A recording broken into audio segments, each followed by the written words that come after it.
Yeah.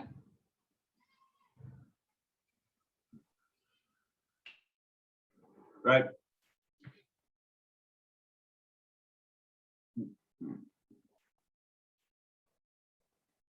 All right, so just to give a quick introduction about myself, my name is Rutvik, and I've been an official at DC from 2014 until 18, inclusive of both years, and also officiated at the Ultra Spice race in 2017 and 20, and at the Himalayan Ultra as well. With regards to crewing, I've crewed multiple races, starting with the Ultra Spice race with Srinivas and Ela, and going on to RAAM and RAAM and race across a race around Austria with Srinivas, and then with Kabir and with another racer from the UK.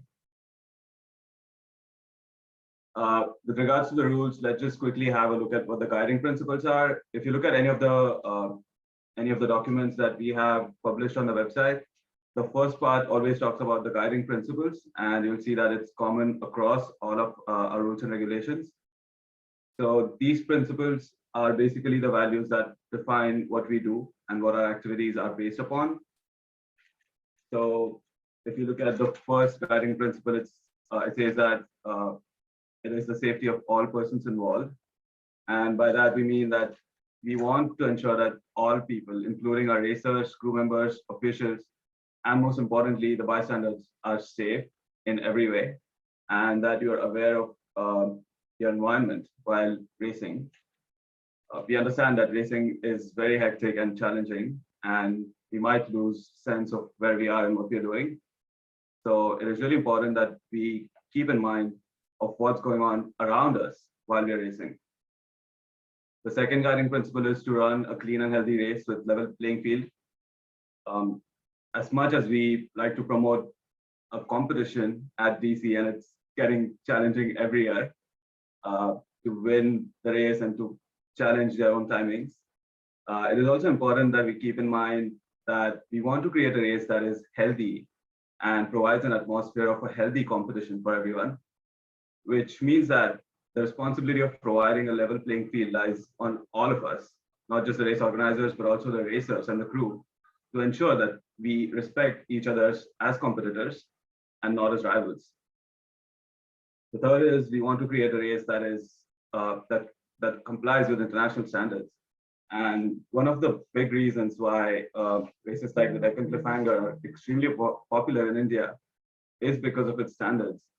We try to maintain extremely high standards, and we directly comply with Race Across America rules when we are enforcing these rules at our races. And that is one of the unique characters of our races. And that's what differentiates us from the rest of the races available at the moment. I guess one of the reasons why DC has become such a recognized brand in ultra racing in India is because of its standards. The last one is pretty important when it comes to our community of ultra cycling, which is to protect the integrity and reputation of our races and our community at large. Ultra racing has obviously developed at a fast pace, but it is also important to keep in mind that it's still a nascent community, which means that we just started doing this activity maybe 7 or 8 years ago, and it's developing, which means that we need to take care of each other and evolve as a society to make sure that our racing standards are recognized internationally.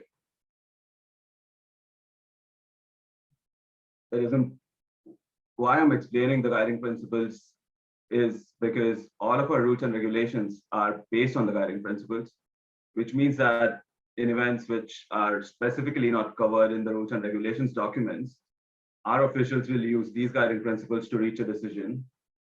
And that's why it is also important for you to know of what principles we are using to come to a decision. Now, the rules are divided into two broad categories. The first one is the pre-race mandatory requirements. If you guys have looked at the emails that have been sent to you, these documents are now clubbed in the rules and regulations, but on the website, they're still available as the pre-race mandatory requirements. And they also come with a visual aid in which you see different pictures and what's to be done with vehicles and bikes. as to reach our mandatory requirements. Once you fulfill all of these requirements before a race, our racers receive a clearance to race status, which means that they can come in on the next day or probably the second day and start racing. The second important document is the rules and regulations document. These are the regulations that bind all participants and crew members before, during, and after the event. Sorry, Rutvik, sorry to interrupt you. I think just pull up the updated version that I sent you. Oh, yeah. I think this is the one that was, I renamed mine and sent it updated because I added a lot of content in that. Just check. I am actually on Gmail, so. The one that I sent back to you was the updated version. It's renamed as RAAM style rules regulations updated. Yeah, just give me a second. Oh.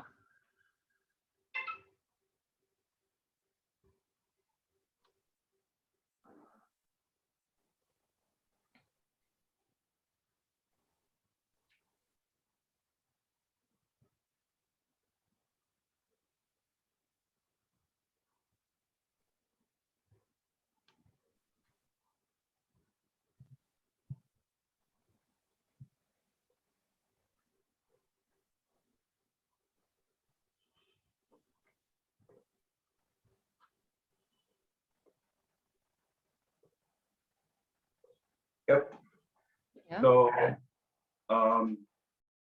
in the rules and regulations document, we broadly talk about 4 areas. The first one is safety, as we talked about in the guiding principles, safety of all persons involved. The second one is conduct, which relates to the conduct of racers, officials, and crew members during and after an event. And the rules regarding behavior, civility, respectful attitude towards everyone, all of that is encompassed in various different rules and regulations. The third one is the parameters, which talks about the metrics of time and age and RQ timings, basically. And the last one is integrity, as we discussed in the guiding principles. So the pre-race mandatory requirements basically go through various lists of inspections. The first one is the bike inspections, in which your bikes need to have some mandatory equipment. And the second one is your vehicle inspection. Your vehicle needs to have certain different decals on them. There are quite a few criteria that you need before you actually get a clearance to race. And all of these criteria are extremely detailed when it comes to getting a clearance to race. It is important to note that participation will be cancelled if you fail to clear the checklists. And we've had quite a few instances in the past in which racers have just not complied to these issues and have received penalties even before starting the race. So do not overlook this part, because this is something that you actually can take advantage of by doing everything right. That's actually supporting your race. And if you fail to do these things, you're actually losing time even before you start the race. As you can see, what's happening in the pictures is you're doing a bike inspection, a vehicle inspection is going on, and then there's a seminar going on at the moment. So what we do over these 2 days is extremely hectic and tiring. So it is a good idea that you actually plan your day and even your racing schedule according to what's going on and what your requirements are, because it is quite challenging to get all of your stuff to order before a race. And we especially advise that racers should stay away from these activities that involve inspections and just attend the mandatory briefings and let your crew handle all of these issues, such as inspecting your bikes, getting your vehicles ready, and interacting with our officials to make sure that everything is up to the mark. So in this section, we're just going to look at a very few rules, very few sections of the rules. As you might have seen in the documents that you received, our rules are very extensive, go over like pages. But in this session, we're just going to be looking at some of the most important rules that we think are really important. The first one is drafting. All of our races, excluding the self-supported races, let's just talk about the RQ races. In these races, drafting of any kind is strictly prohibited. You're not allowed to draft other racers, and you're not allowed to draft any motor vehicles.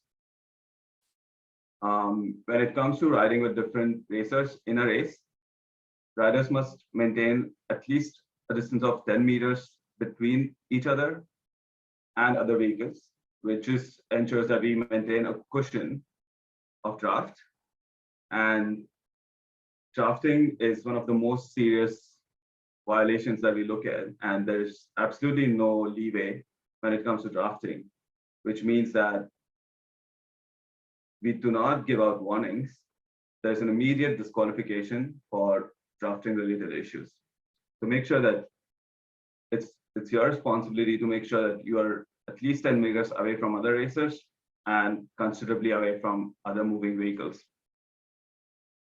When it comes to self-supported racing, as it is, many of you have done breviers, it's a good idea to ride in groups, but drafting motor vehicles is strictly off charts.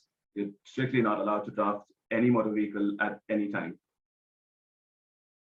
When it comes to teams, drafting is allowed between same teammates of one single team, but riders of two different teams may not draft with each other.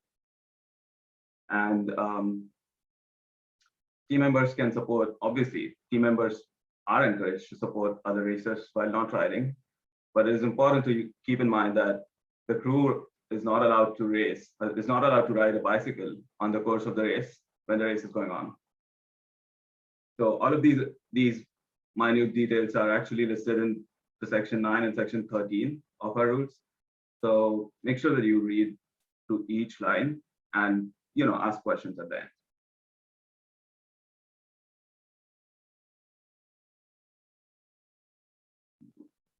So for all of our supported races, as we've discussed over the last 2 or 3 sessions, that supported races require vehicles. All of our supported races require you to have a vehicle with crew, and multi-day races, that is the Ultra Spice race and the Himalayan Ultra, not the Himalayan, but at least Ultra Spice race, recommends that, requires you to have 2 support vehicles. And in my experience, in multi-day events, it is extremely important that you plan crew rotations, not just for efficiency, but also to ensure that the crew members are not getting fatigued, because fatigue and sleep deprivation are extremely huge issues that can directly impact the safety of racers.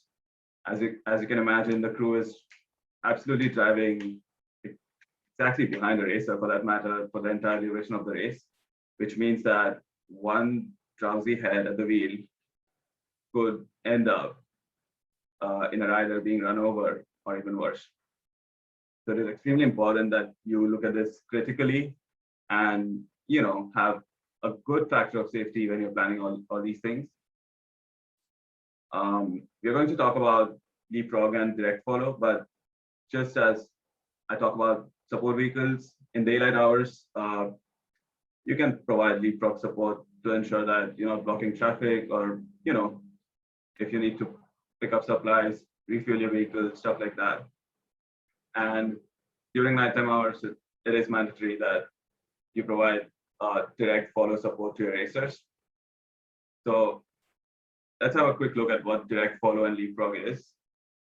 In a leapfrog support, what you would do is you'd overtake your racer, pull over, wait for your racer to pass, let him go maybe a few hundred meters to a kilometer until he's out of your sight, just out of your sight, and then maybe catch up with him again, just about pass him, wait again, and keep doing that over and over again. The idea is to ensure that the racer is always in your sight, not to lose him out of your sight. But while doing so, you can always do other stuff like pick up food, refuel your vehicle, get water, change your crews, do whatnot. All of that is possible when you're providing a leapfrog support, but it's always advisable to always keep an eye out for a racer and what's going on with him.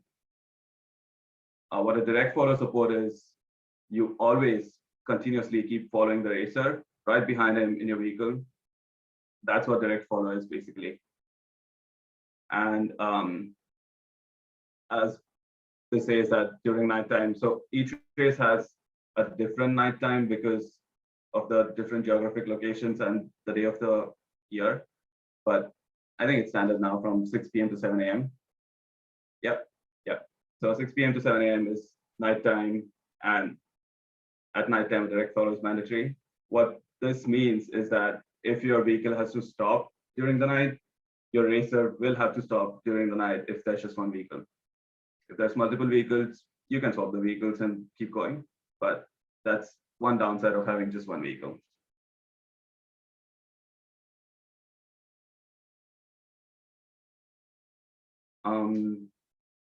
Now, the number of crew members, this question has been asked multiple times as to what is the required number of crew that we must have. The rules tell you that you need at least 2 crew members for the EC, but we generally advise that 3 crew members is, bare minimum for an efficient team to work.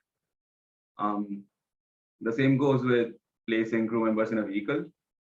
3 crew members in one vehicle form an ideal team in our observation, as to one person is driving, another person is navigating, and the third person is giving care to the racers.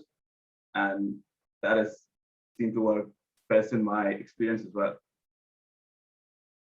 For longer races like the Trustpice 1200 and 1750 editions, we often suggest that more than 2 support vehicles would actually work better.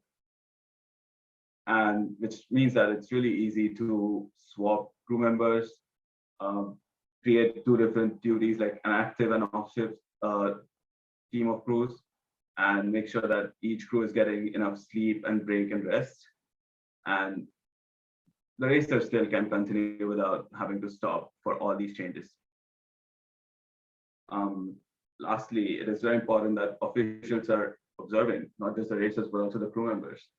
And not just for their performance, but also to ensure that they're not sleep deprived, and they still are in a capacity to provide active support to the racers. Which means that if officials find that crew members are not capable of providing support in a safe manner to the racers, officials might actually ask the crew members to stop and rest before they can start again.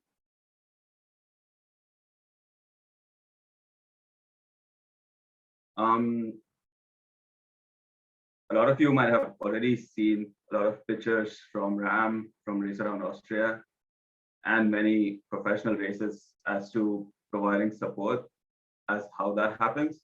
And a lot of times you'd see that crew members often pass on food and water directly from a moving car. That is strictly not allowed in any of our races.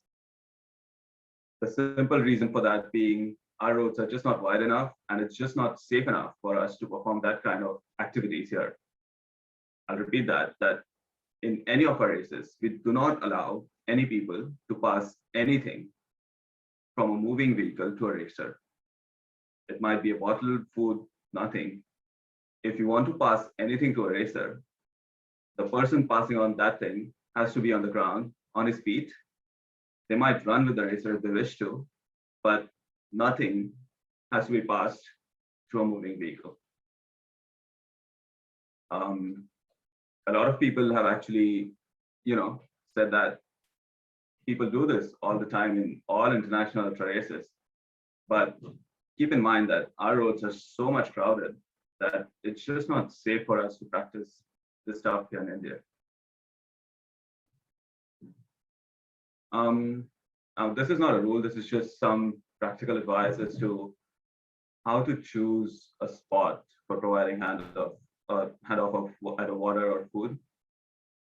It is important that you choose a spot wisely so as to ensure that the crew and the racers are safe, and also other road users are safe while you're doing this funny business.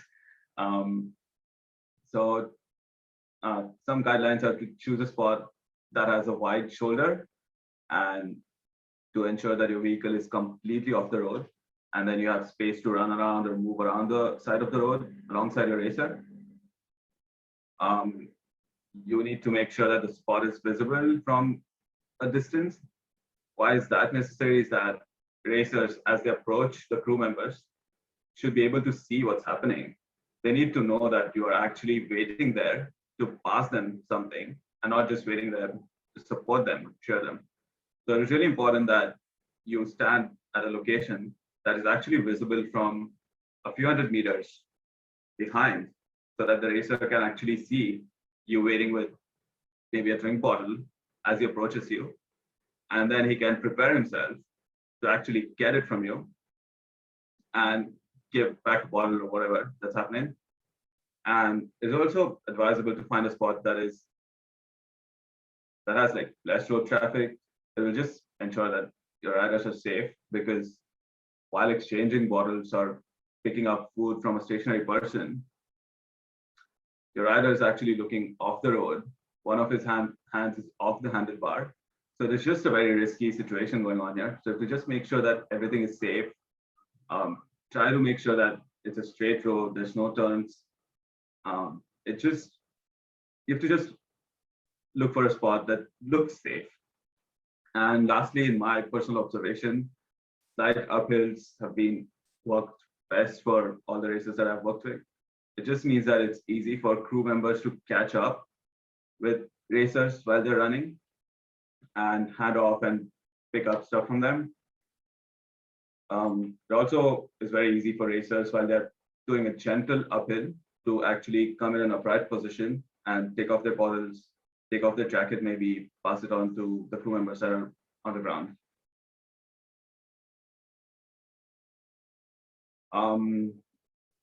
In the last session, we had a short discussion, but let's have a detailed discussion about relay team exchanges. Team exchanges is where relay teams will lose time. There's no other way in which team members could actually lose time if all of their races are always racing. There's two ways in which team exchanges can be performed. One of them is a stationary exchange, and another is a rolling exchange. So the basic principle behind an exchange is that the retiring rider has to overlap the wheels of the fresh racer. The idea behind this is that as a team together, your team has to cover the entire distance of the race. So how we achieve that is that the retiring racer overtakes the fresh racer, comes out of the road, and the fresh racer starts. That's how we ensure that your team, as a group, has ridden the entire distance.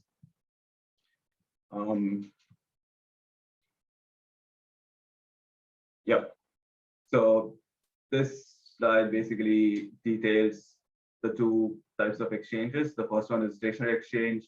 It's just an exchange in which, as I told you guys, the retiring racer will just pass over the fresh racer and stop, and the fresh racer will then start riding.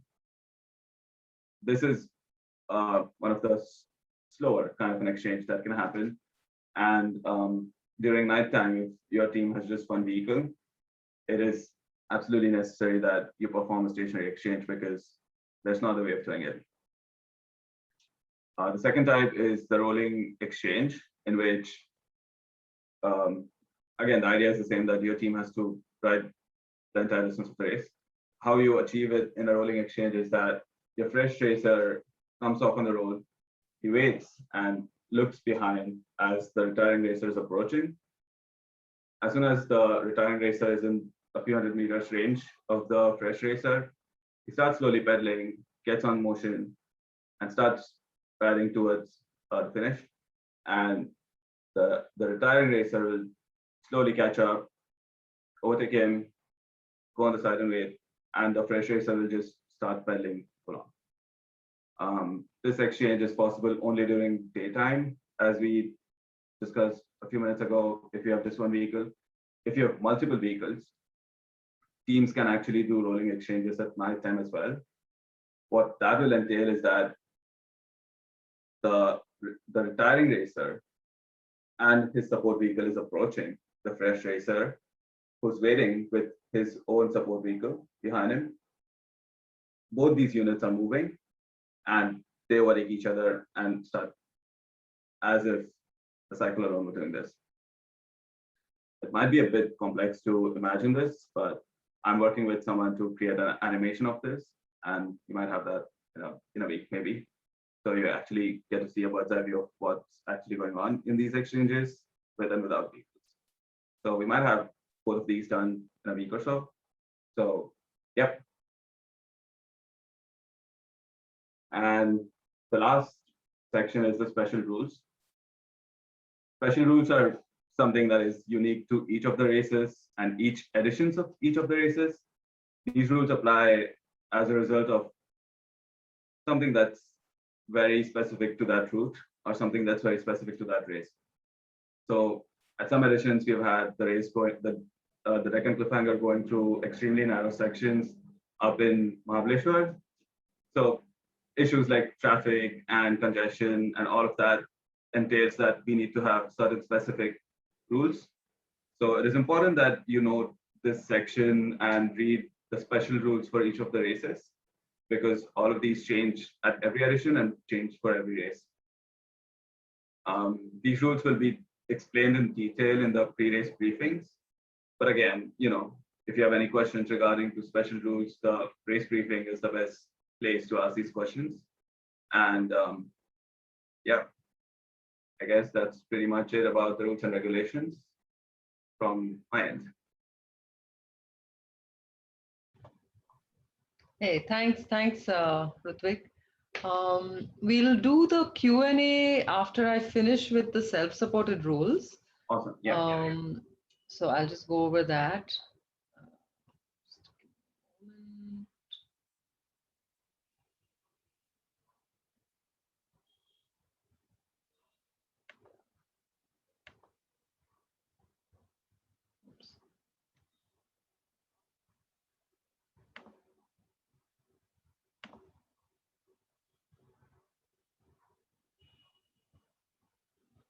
Yeah.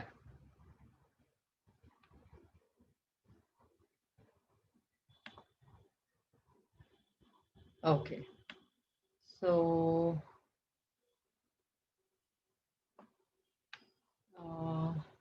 yeah, I'm going to talk specifically about the self-supported rules. Let's see. Okay. I think most of you have had an introduction to me, and my stuff is just there as a part of this, just my background of organizing events, my background of having participated in international races. I've been a support and an official at 11 international events, including RAAM, RAW, Race Around Austria, Race Around across Europe, and at PVP also twice. And so just to give you a rough idea, the thing is that most of these rules, like the rules even for Audax India and the rules over here, have been written by me, and then they get updated every year as new things present themselves. It becomes longer and longer. So not only like the guiding principles that Rutvik explained in the beginning. That's also something that evolved with time over doing these rules, creating these rules and understanding what it is that we're trying to preserve through these rules. And that has come with a lot of experience of actually seeing what takes place in the events and how to ensure that these rules really make it fair for everybody who's participating. And to be, frank, maintaining our integrity and maintaining the quality of these races means that we just take it very seriously and we apply our rules quite strictly during the race. So, our idea is we're not there to punish, we're not there to police the race, but, and I tell people that actually most people have a moral compass. Most people don't even need to know the rules.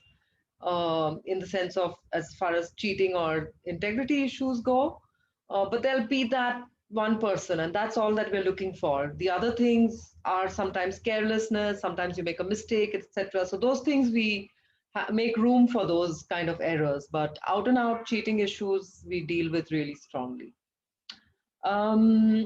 So coming to the self-supported rules, so a large section of the rules for both RQ and self-supported are similar, the ones that include rules about integrity, conduct, littering, those kind of things.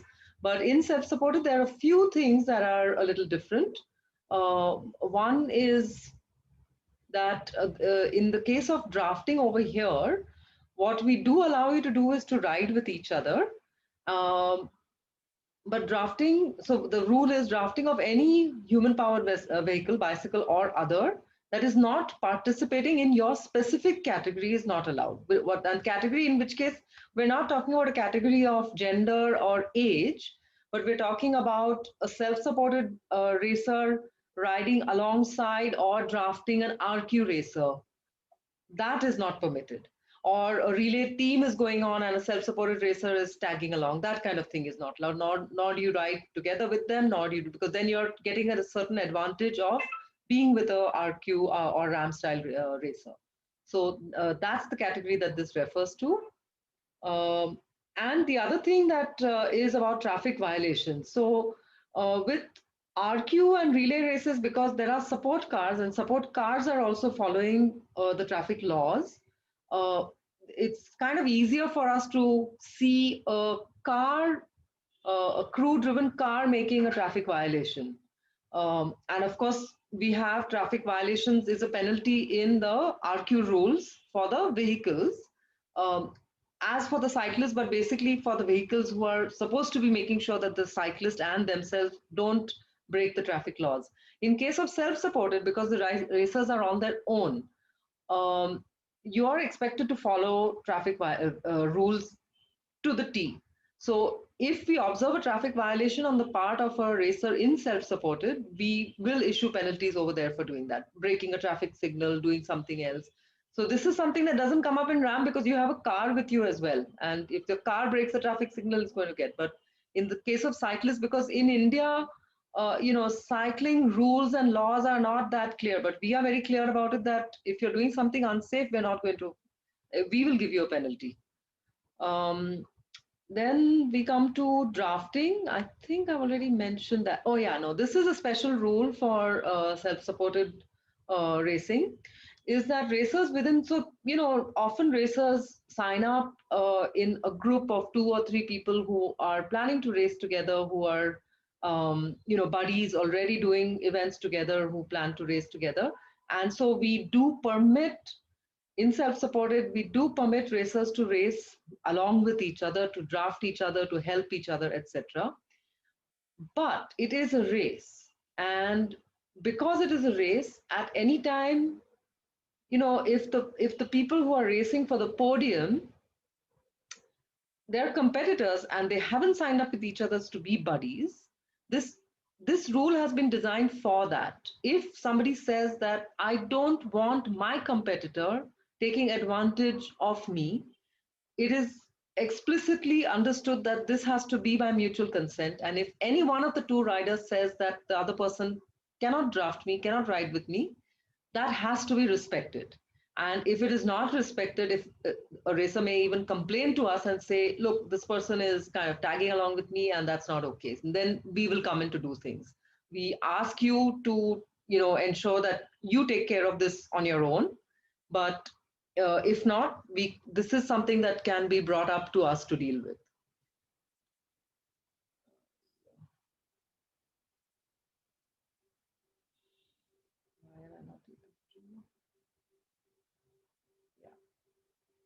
Okay. The other important part of the self-supported in the self-supported race is being self-sufficient. So because you don't have your own vehicle or anything, you have to understand that you are completely reliant on yourself. So you have to carry everything that you need. You have to be self-sufficient in all respects. So no support vehicles are there for you, and our official vehicles are also not your support vehicles. We are there. Our primary purpose is to keep an eye on the race, to keep an eye on you to make sure that you are following our rules. But we don't play the role of support except in a complete emergency situation. So no other support vehicles are permitted to come and help you in any situation. Racers, like I said, within the same category, you may help each other. But again, only within the same category, which means it's not so if you have, a female and a male racer or in self-supported can help each other or different age categories, but you can't take help from a RQ racer or a relay team. Racers must be fully self-supported in terms of everything from hydration, food, nutrition, your mechanical requirements. If you have anything, any kind of flat or chain issue or brakes or everything, you have to carry whatever you need to be able to continue moving safely on the road. You can take help from vendors or bike shops and etc. on the way, or hotels or anything that you need. Of course, hotel food and water you can resupply yourself along the route. And when you do so, you have to ensure that your purchases are paid for in full and that you conduct your interactions with people on the road in a respectful manner. Complaints of non-payment and any other form of nuisance will attract a penalty. If we get a complaint after the race is over, we may even just disqualify you. So absolutely no, because we are not doing this just 1 year. We are going to be doing this year after year. We have to have people on the road happy to have our race come through, happy to help the people who are taking part. Any interaction that leaves them angry with us will become a problem for the next race for some other racer who had nothing to do with it. So this is one that is strictly applied as well. You may not have friends and family come on the road to cheer you. If you do have somebody on the route who wants to come and meet you, you have to inform us, and they have to come to a manned control point to see you. Okay. Violation again is a penalty in this case. Mechanical assistance can be taken from locally available bike shops, etc. Sometimes, depending on where location is, you can avail of that kind of thing. Of course, ensure that you make your payments and whatever needs to be done. This, of course, applies for Ultra Spice. In the case of the Great Himalayan, there is absolutely no technical mechanical assistance available en route. So those of you who are planning the Great Himalayan, please ensure that you're carrying whatever it is. First of all, ensure that your bike is well maintained before you come over there. Don't come with, some worn out brake pads, or your gears are not in something and you need some, or your chain is like, loose and old and ready to break once it starts climbing up. So just make sure that your bicycle is you have ensured that your bicycle is in absolutely great condition, and then carry the spares that you can manage to ensure that you take care of your bicycle yourself. So, obviously you'll need to do a little bit of that stuff. Like there's no point you carrying a tool which you can't use. So make sure that your tools and your own skill sets match the requirements of this kind of a race. As far as the drop bags go, this applies to the Ultra Spice. You're given two labeled bags on the day before during the registrations, in which you can pack your drop bags and give them back to us based on the location that you're going. This will be slightly different from the Great Himalayan. In the Great Himalayan, there's going to be only one drop bag. We'll get into some more details on that maybe next time. These bags have to be handed over to us at the race start, and they will be accessed only at the drop bag location that has been specified. No valuables and no perishable item. Please don't put any bananas in your drop bags. It'll be a stinking mess by the time you get to it. And because we're going to put the drop bags one on top of the other, we don't have time to manage delicate items and things like that. So pack your drop bags accordingly. It will be made available by the official vehicle only at the specified control point, and you may not access it along the route. Okay. At the drop bag locations, the hotel rooms also that we provide are shared accommodation. So don't expect like a room to yourself. This will be shared. Be respectful with each other. Some locations we provide accommodation with, but we know that people aren't going to really stop for long hauls over there. Sometimes we have a night haul depending on the distance of the stage, etc. You can rest, change, and just be considerate of the other people who might be sharing the room with you. Another important thing is that your drop bags must be repacked before you leave from the hotel room. If your bag is not packed again and your stuff is lying out, we are not going to pack it for you. So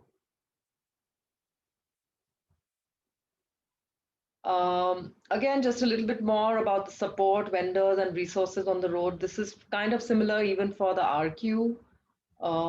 Make sure that you behave in a respectful, responsible manner. At the start venue, especially whether it's Bogmalo or Leh, you keep your interaction with the local community respectful. We enjoy a goodwill of a lot of people which allows us to conduct these races. Just bear that in mind. Littering, I think littering, if you read the rules, you will know that littering is a big deal for us anywhere, even for the self-supported. No littering, no leaving your rooms in littered with stuff. You have to make sure that you behave in a respectful way over there. If there are any damages, this has to be cleared by the racers later on. All expenses to us, because the rooms is not something that we provide the RQs. So, this is, we're telling you this from experience, that we don't want to have complaints from the hotels later about what transpired. And any other expenses that you incur, you need to make sure that you make good beforehand. One moment. Oops. Yeah. Safety, sleep, and medical support.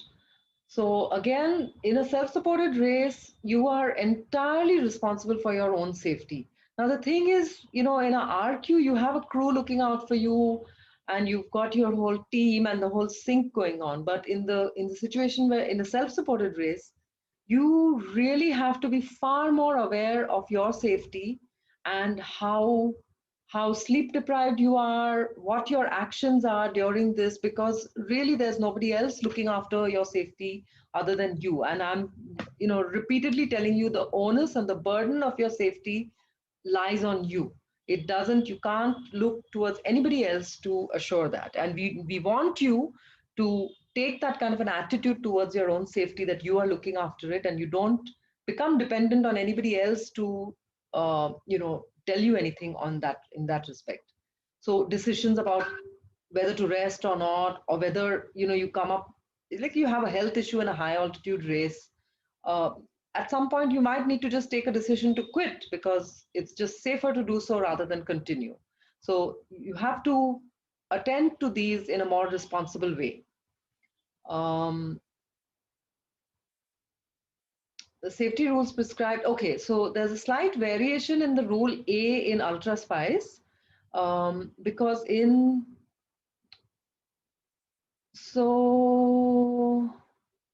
I'll come to that in a little bit. The safety rules prescribed are to be strictly adhered to. Like I said, traffic rules have to be followed. If you're riding with a buddy, riding single file is recommended. Don't ride, 2 or 3 abreast and you're blocking traffic, or oncoming traffic is a problem. So, look out for your own safety. You may not obstruct any traffic either, or absolutely no riding on the wrong side of the road. Give hand signals. These are not things that are written out for in the traffic laws in India, and even vehicles don't do it. But again, I'm coming back to the thing that when you're a cyclist on your own on the road, you need to look out for your safety, and giving hand signals is an important part of that, to indicate to people behind you what you're about to do. So this is the way to keep yourself safe and avoid accidents. Also, don't stop. I mean, I see a lot of people just not thinking about this, and something happens, they want to do something, and they just stop right where they are.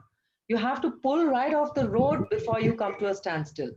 You don't have any clue what's coming from behind and at what speed. Pull off the road and only then stop safely. Race officials reserve the right to stop a racer who we believe is in an unsafe mode. Whoever it is, please mute yourself.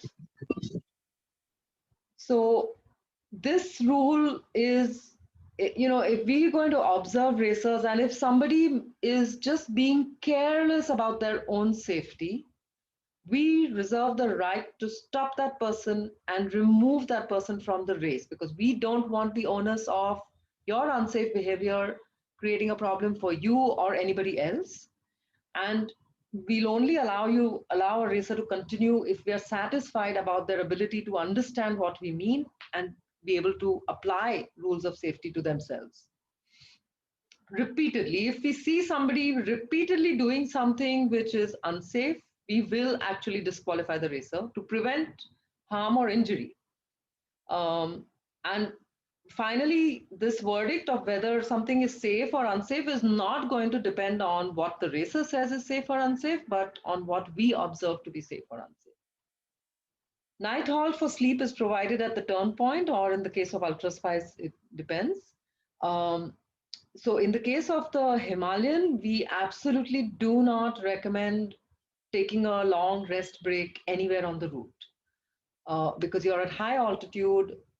Just like, especially if you're on an uphill, take a small halt if you need a breather, but keep moving. And once you reach the high mountain pass, start your descent soon. But this is the reason why in a high altitude race like Great Himalayan, we have a rest break, a mandatory rest break, even for the RQ racers. So definitely for the self-supported, we don't want you stopping on the side of the road. In the Ultra Spice, there's a small variation in this, in that we allow you to choose to take a night halt or, a nap whenever and wherever you decide you want one.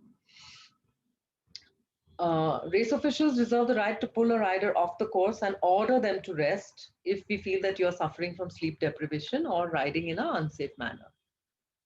In case of medical emergency, racers must immediately inform the race officials and seek local medical help. So the thing is that you inform us, yes, but we may be really far away from you. So we give a list of hospitals along the route, both at the Great Himalayan and the Ultra Spice. And the first thing to do is to get local medical help from the closest hospital or whatever, the closest place that you can. But inform us so that we can get to you and assist in that process as well.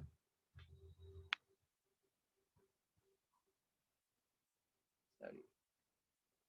Okay, I think that's it. Yeah.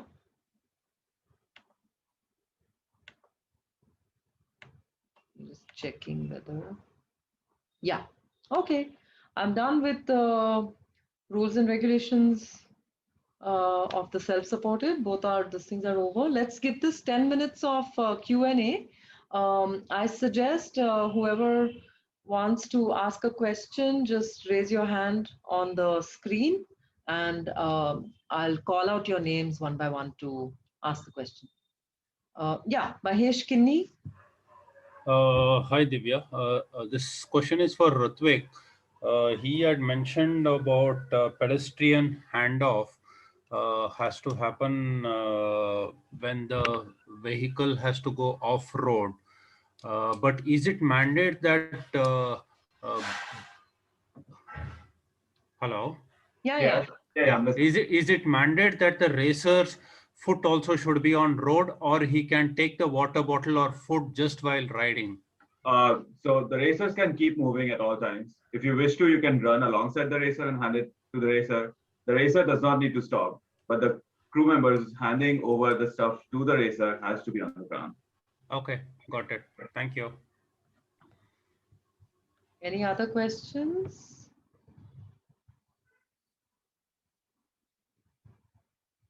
Any questions about anything that we have not covered also, which was there in the rule book? Yeah, Jitesh? Yeah, so when your crew is supported and suppose a bike is to be tested because it had some issues and the crew is doing it for you, then they would need to test it, right? Before. So that type of work is allowed by them, or they are not allowed? No, they are not allowed to mount a bike under any circumstances. Okay. Yeah. they can fix it, whatever, and then the racer gets on top and checks it out. Crew is not permitted to be on a cycle during this race. Okay.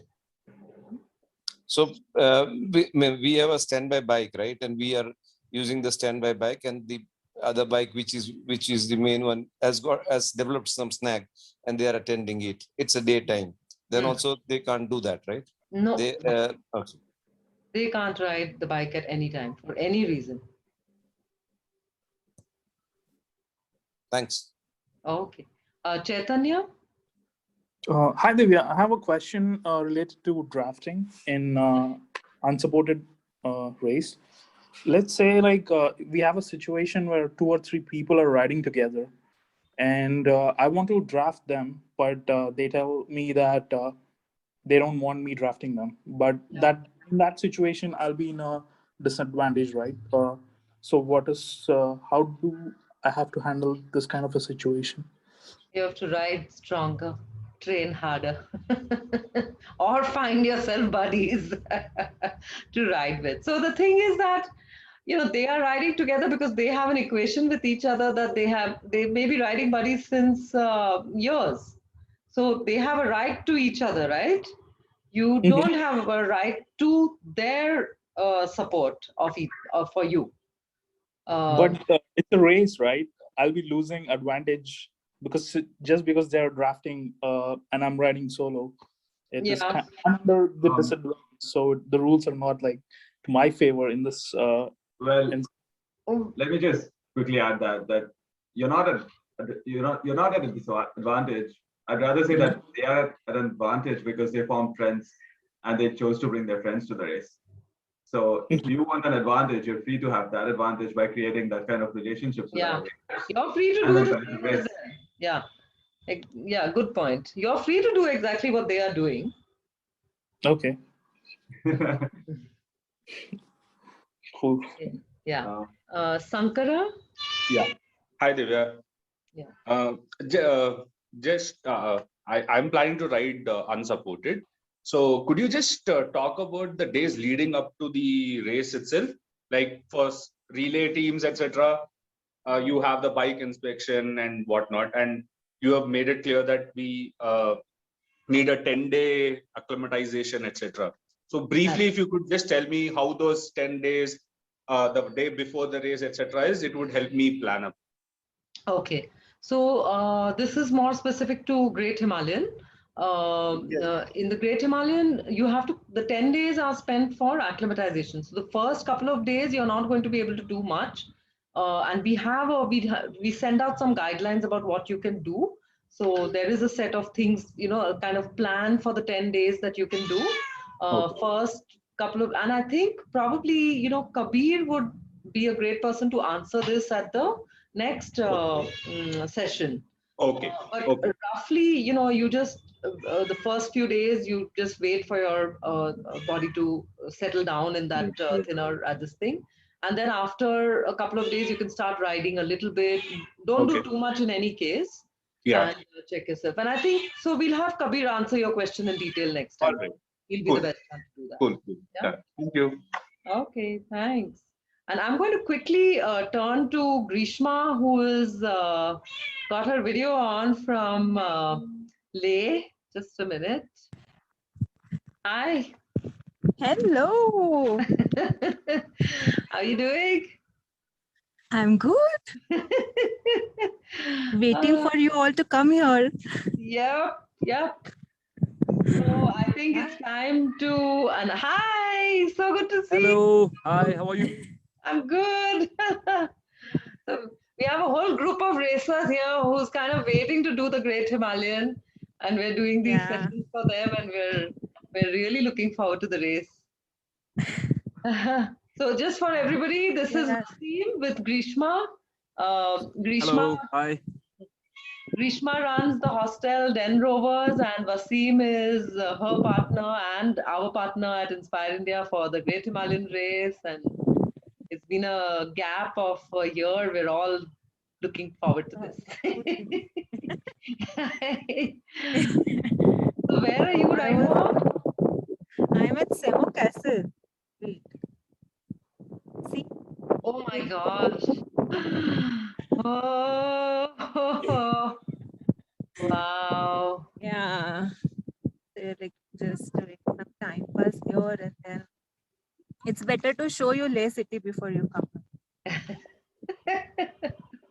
Thank you. So just to let everybody know, Greeshma and I just had a conversation today, and it looks like Ladakh has, we got like some minimal requirements that we need to, which apply mostly to the travel, which is doing the RT-PCR test, having a negative RT-PCR test into Leh. And in Leh, currently on the race route, there is one checkpoint, but that also, and it needs a RT-PCR test to be done 4 days before the race. Maybe that thing will be removed by the time the race comes. We don't know, but like if you can be mentally prepared for that requirement. But we're planning actually to start the registrations within the next couple of days. So yay! Yeah, good. I'm glad that we've got the go ahead. Yeah. So you're starting the hostel soon? Yes, in a week. Okay, okay. And how's the situation in Leh? It's pretty cool. Yeah. Tourists have started coming. Yeah, it's like all crowded, hotels are full. Okay. It's pretty good. Everything they have started opening up slowly, but from tomorrow, almost all the restrictions are lifting. So yeah, just the RT-PCR negative on arrival, and then you're good to roam around. Yay! Good, good. Yeah. Good. Okay. Thank you. Yeah. See you soon. Yep. Chalo. Okay, you're off, kya? Yeah. I Oh. mean, I'll be on. Yeah. Okay, okay, okay. It's pretty windy here, so I need to get inside the car now. Ah, okay. All right.